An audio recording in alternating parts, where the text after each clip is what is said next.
what is dispo? So dispositions, there's two different sides of this business. One of them is the acquisition side, when you're either doing mailers, cold calling, email blasting, direct to seller, and negotiating with the seller, get the property under contract. But what happens after, right? We in our business, there's this up and down roller coaster, which is, you're busy getting these properties under contract, and you're spending so much time getting that funnel, that pipeline full of properties, that when it comes time to sell it, people tend to struggle on that side of the business. So therefore, having a good understanding on who is the buyer for your properties, there's different demographics, whether you're working on big ranches or smaller rural land or infill lots. You have to understand who's your buyer, where is the target market that you're at, and also what is the land selling for in that particular area subdivision. How long does it normally take for those parcels to sell? That's another consideration, because you have to think about that when you're doing your acquisitions. There's some areas where properties just fly off the shelf, and there's some areas where the average days on market are 200 days on market. So with the disposition side of the business, you have to first look at where is your target market. So let's say, for example, I'm cold calling or sending mailers in a certain subdivision. Before you send any type of outbound mailers or calls, is there any buyers in that certain region? That's something that people don't take into consideration. They see an area that seems to have a good population of growth, but when they go and get a property under contract, there's no buyers. So you always have to work with the end in mind. So who's your buyer? What are they buying? How big of a parcel are they buying? And this works for houses too. What type of single family home are they buying? Are they looking for a minimum of 2 bedrooms, minimum of 3 bedrooms? Or we're going to stick to land here, right? So basically, you're just kind of turning it around and, Yeah. Not buying in Lehigh Acres in Florida or some of the desert squares and what have you, where there's not really an end buyer available or people are buying there. But maybe just talk about how you determine if they're buyers in a market area before we go ahead and start working a market area. Yeah, so you can use different service providers. For example, I really like using PropStream. PropStream's been pretty reliable. And if you want to do it the free way, I did a video on ChatGPT, and I think I used PropWire in that video. So pull a list of the last 90 to 120 days and see who's purchased lots in that certain area. Start with a city, start with a zip code, or start with the county, and then you can go into the macro and then work down. I like to start with the micro and work my way out. And so what I do is I pull the last 90 to 120 days on PropStream, and I see, okay, what is this builder? Who are these builders, and who are the heavy hitters, right? Most of the time, it's going to be somebody in an LLC. There's two different types of demographics: just people buying land just because they don't want any neighbors, and people buying land because they're looking to build on it. So there's a buyer for every single piece of land, even land that's landlocked. There's people that specialize in buying landlocked properties, and they hold it for a long period of time, and then they negotiate with the neighbors over time.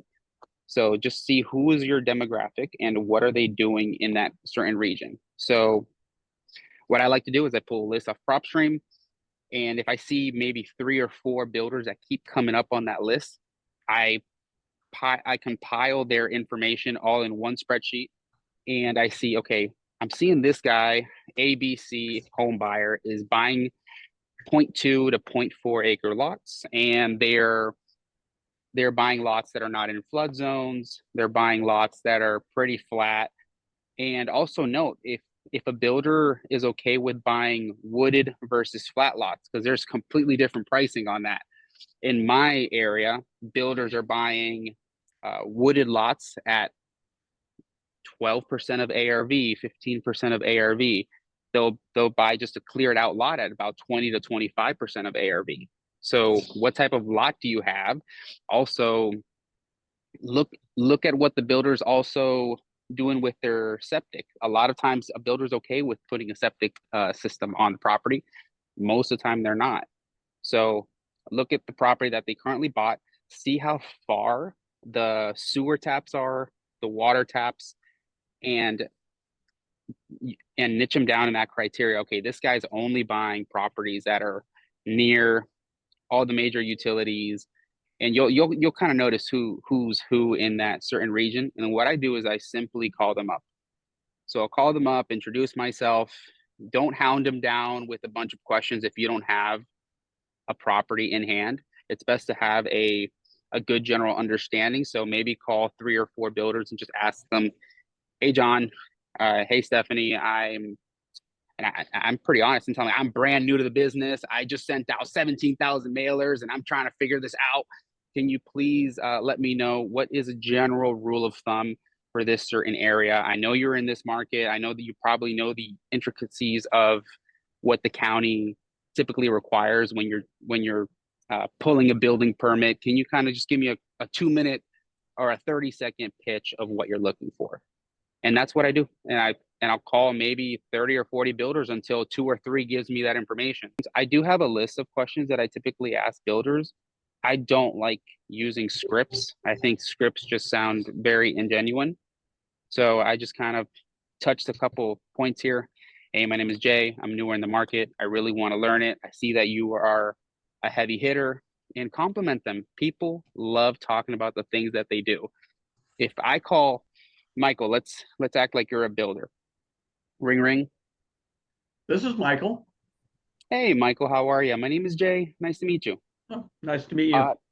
Michael, I saw you did that beautiful property, that 332 that you did over on Nelson Way. By the way, Michael, I thought that was absolutely outstanding.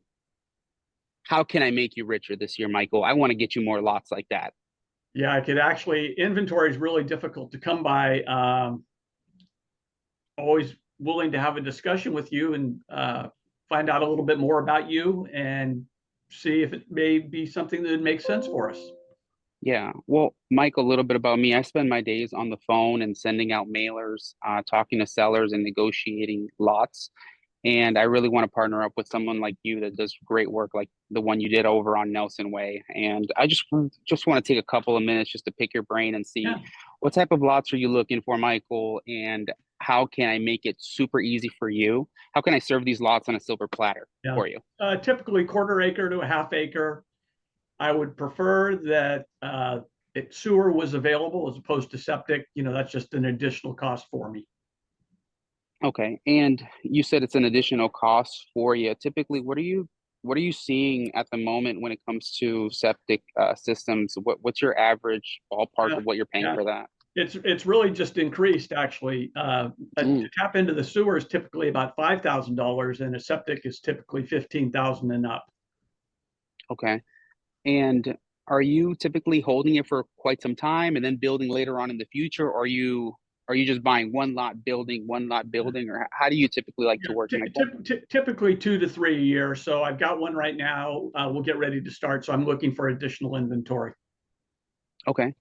And so typically, Michael, how it works with me, I'll get a property under contract and I'm looking to assign it over to you. Have you ever worked with someone who assigns properties, or AKA a wholesaler, before? Yeah, just actually did an assignment and I was very satisfied with the wholesaler making a profit. I think he got it for 11.5 and we paid 21.5, and it was a win-win.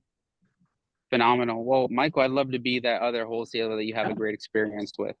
Well, I appreciate that. I'd love to see, you know, if it makes sense for us, makes sense for you, win-win situation. So I'd love to see anything that you have.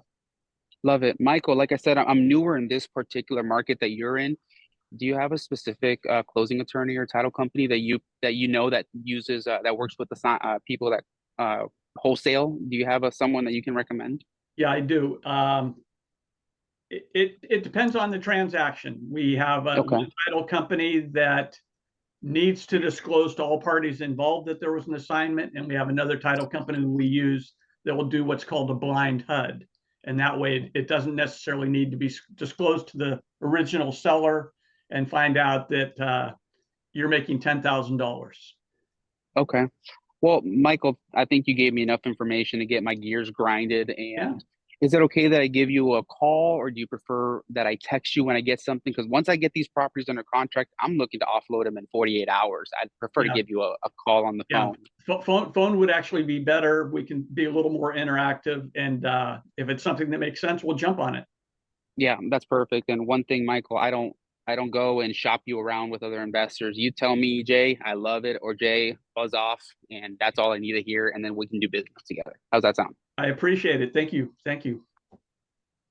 And that's my pitch with builders. It's pretty simple. There's no script, and I'm just really looking for a couple of different key points.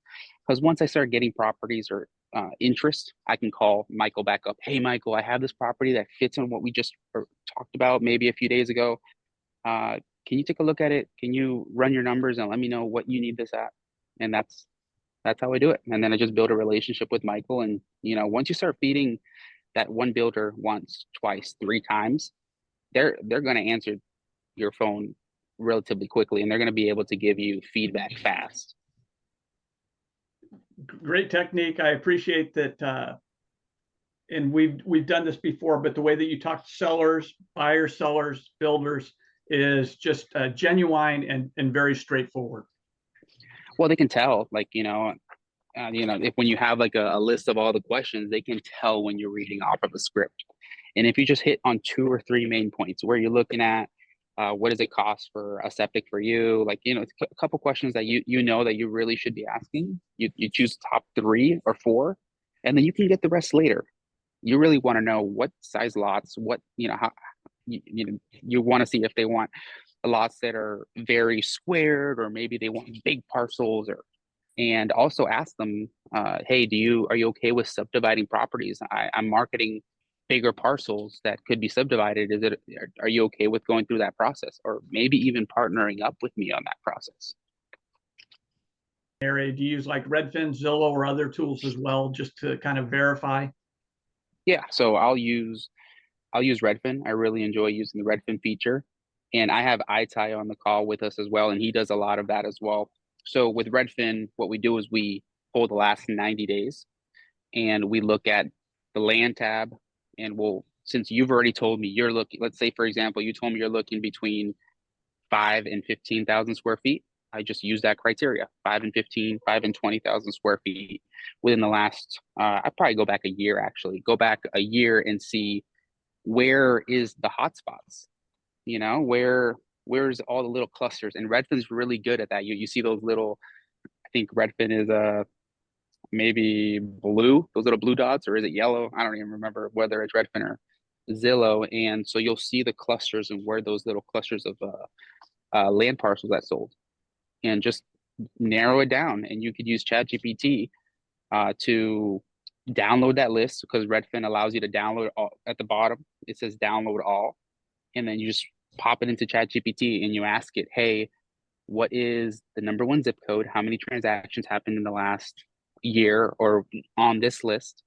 And also, what is the most common lot size?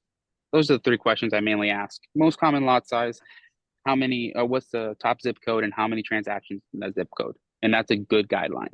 But once you already talked to someone like Michael or any other builder, you already know. You don't have to go into the nitty gritty. You're looking for what that specific builder that you connected with wants. Jane had a question. Call big builders or smaller boutique builders? I prefer smaller boutique builders.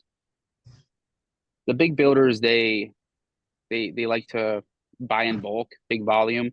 The smaller boutique, they're going to give you the more time of day. They're going to give you more opportunity to be able to learn the business.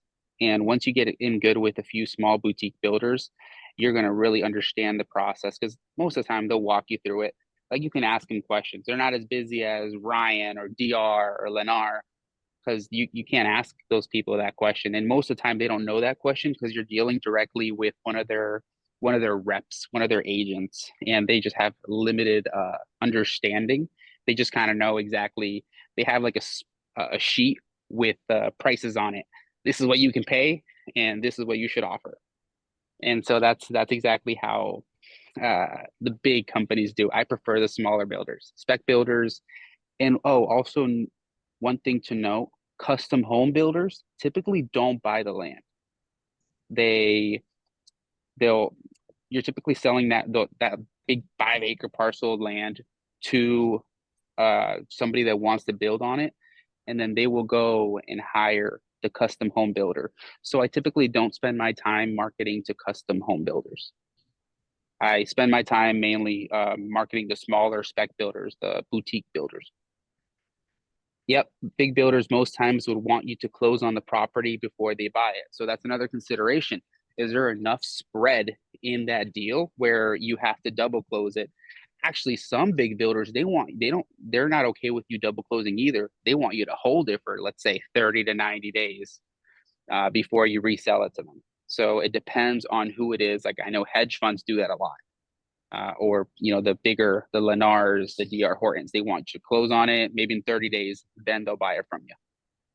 And With also the bigger builders, they'll tie you up as well. The bigger builders will put you under a due diligence period, and sometimes it could be lengthy. Yeah, we just sold one to a larger builder. Typically, I deal with a smaller boutique. It's a much cleaner, more pleasurable experience. The big builder, it's a 90-day escrow. Wetland studies, surveys, quite a bit of due diligence. So we have the time to do that on this transaction, but the boutique ones, it's typically a very quick process. How do you dispo with rural land? So rural vacant land where the buyer will most likely be an individual and not a builder. So first look to see if there's any builders in that particular area where it's rural, but I like to put it on a flat fee MLS or list it with a land specialist broker. So just like you do with the Redfin, look at the last transactions, look at who are the agents that are actively selling only land, and become really familiarized with them. Talk to them and just tell them, hey, this is what I specialize in. And I know that you just did, 123 Main Street, 246 Nelson Street. And, I really want to work with someone who's doing a lot of volume, and it looks like you're doing volume in this area. If you don't mind, if I have something that comes in, can I send it over your way so you can make the commission on it? And so you could either negotiate with them to put it on the MLS, and they can charge you a flat fee, or they'll charge you just a commission basis. They'll have you'll be the one signing the listing documents, and they'll put it on the MLS and do the entire work for you. Now, if you decide to go to the flat fee MLS listing, you're going to be the one that has to vet those buyers coming in. It's like pay-per-click, and it's like pay-per-click on steroids. If you're not ready for the phone, do not put it on a flat fee list service. I highly recommend, if you don't have that time, list it with a land specialist broker. It's mainly for those rural vacant lots. For the smaller infill lots inside of a city where there's a lot of builders, I prefer to go directly to the builder. Don't sleep on Craigslist. There's still a lot of people that buy on Craigslist, a lot. I would say I would post just as much on Craigslist as I will on Facebook Marketplace. At the moment, I'm noticing a lot more conversations that I'm having on Facebook Marketplace. What you will see is that on Facebook Marketplace, you're going to get a variety of people that are interested in seller financing, and people interested in, it's a bargain. It's a bargain app. So you're also going to get those people that want to buy it for $1. So I recommend utilizing a combination of the flat fee MLS or an agent. A lot of times, if you're listing it with an agent specifically, they don't want you listing it on Facebook Marketplace.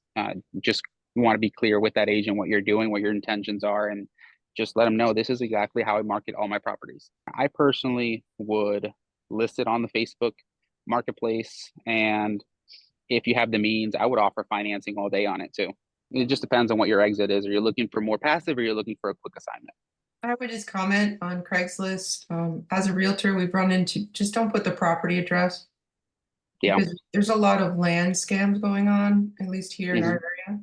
And title company mostly picks up on it, but they'll try to end run you. Just, make it real as you can, but don't put the Don't put the address. I would suggest.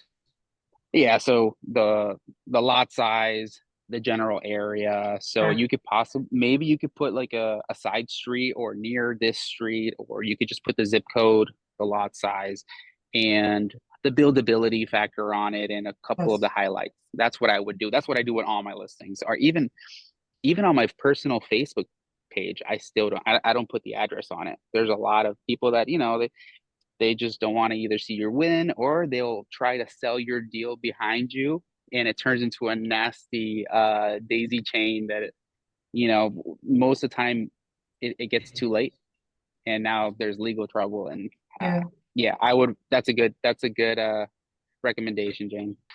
So it's very important to see what these builders are paying for. And so, like, for example, if uh, the builder that you've connected with, they're paying between 20 and 30,000 for lots under half an acre. Make sure that you're very competitive. Also, look at properties that are on market. If you're trying to sell a property at 50,000, and then there's other properties on market at 45, 40,000, you're definitely not. You're gonna have a hard time moving that deal. So you always want to be. I personally think you always want to be 5 to 10,000 under anything that's on the MLS. Well, think about it. You got to factor in, these buyers are going to think about, okay, it's off market, so I don't have to pay a realtor. So you have to discount that enough for them to make it make sense. So think about any realtor commissions. Think about what's it going to take to put in a septic system in there too, because a lot of times, and I see it all the time, that people compare their lot to another lot, and your lot probably needs a septic system, while the one that just recently sold for 50,000, and your lot, you're trying to price it at 50,000 as well. You're seeing that the lot that sold for 50,000, but you don't take into account, hey, I need a septic. That's going to cost me $6,000 to $12,000, and I need to run a line to tap into the public water. So factor that in too, and factor in perk testing. The other lots that recently sold, they probably already perked and they're great, and they're approved for a certain size house, and your lot probably doesn't perk. So factor that in as well. We typically price ours a little bit below market. And when I introduce myself to a builder initially, I just let them know that I get lots, quite a bit below market, and I like to pass on the savings to my client, which would be you. So I'm not squeezing every dollar out of it, which is okay, but then there's repeat business there as well. Yeah, you don't want to gouge them on the first try. You want to build that relationship. And like in my market, I tend to go into the within an hour of major markets. So within that hour of major markets, it's mainly 2 or 3 builders in your area. So if you gouge one of the 3 builders, what's going to happen? They all know each other, and it's crazy how they know each other, because most of the time I see it. Well, I'll sell it to XYC builder, and XYC builder goes and calls ABC builder and like, hey, we have this lot. You want to just buy this from us? So, it's very political. So make sure you're in kumbaya harmony with every single one of those, builders in that certain region. The zoning, tourism, density, green space, yeah, all that. Yeah, so you really want to know topography. What are the utilities? Get really good with the utility company nearby. Get good with the environmental department. Get really good with the county. Let them know who you are. Let them hear your voice a couple of times throughout the week, just to check in, or just to, but do not, if there's something that you can find online, don't go and call them and annoy them over some stuff that's already published on their website. So Ty does very good. He's my underwriter. He's on this call. He does a very good job at building rapport with them. And I don't know what he does when it takes me like 30 minutes to get on the phone with him. I think this guy's got like their cell phone numbers or something, because they immediately pick up. So having a really good relationship with the county is crucial for your success. And most of the information is available online, like the planning and zoning guidelines that will say exactly what's allowed under a specific zoning, It will have all the contacts there. So, try to do that homework before you go ahead and call them. Yeah. Yeah. Have as much information as you possibly can up front, and only call them when you really need that last little bit of information in order to be able to make your final decision on pricing, or make that final decision on selling it to a builder. For Facebook Marketplace, if they DM you for the address, how do you know to give it to them or not? I give them my cell phone number, tell them give me a call, vet them. Yeah. So vet them first and just kind of get a gauge on, why they're looking to buy it, or, tell me a little bit more. What are you looking to build? And just build that rapport. And from the moment you get on the phone, you can tell when your gut will tell you. You're like, okay, something's off about this person, or maybe it's most of the time. A lot of times it's a local builder. They're out scouring the Facebook Marketplace looking for lots as well. A lot of builders as well wholesale. So it's a smaller community than you might think. Everybody knows each other. So, I'll ask for recommendations too. I call them, oh, do you know so and so over on that built that construction on Main Street? And then you can kind of gauge them that way, like how well versed are they in the market.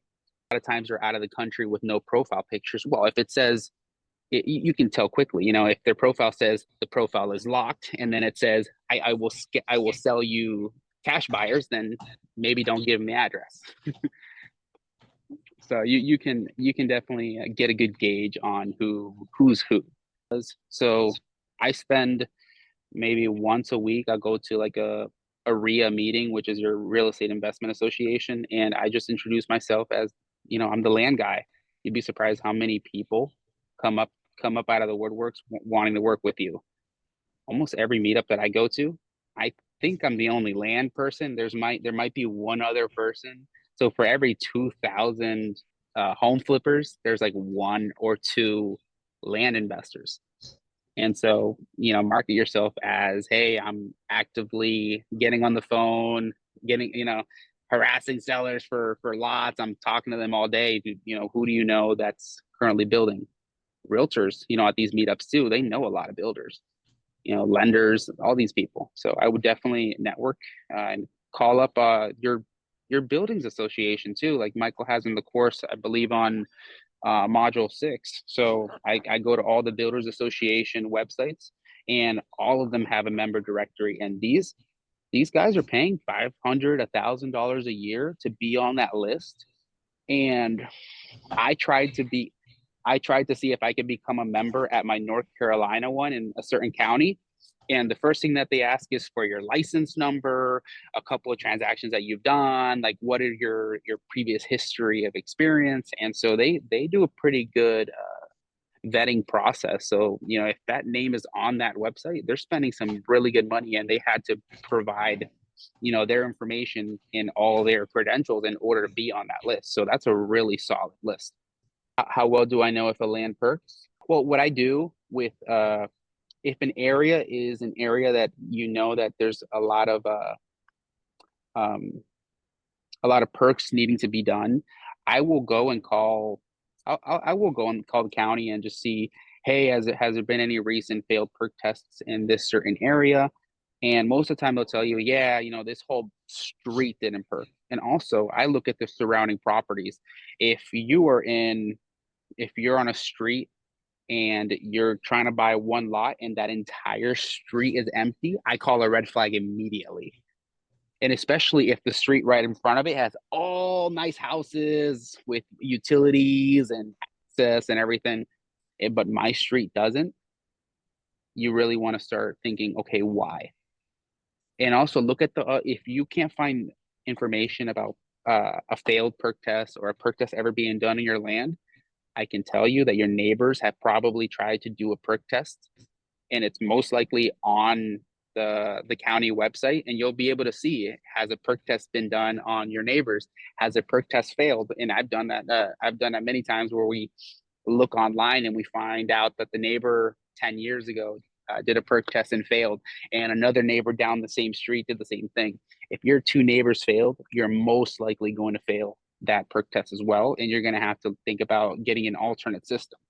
And if you do think about getting an alternate system, think about your buyer pool just completely dwindled down to maybe one buyer, because those things are like $40,000. I know we have one we're working on right now in Durham, where the only exit is to put a mount system, which was $40,000, and there's only a couple of companies in this area that are installing them. So factor that in as well. If someone's having a hard time doing DISPO, Mhm. do you work with people like that, or do you just work a certain geographical area? Kind of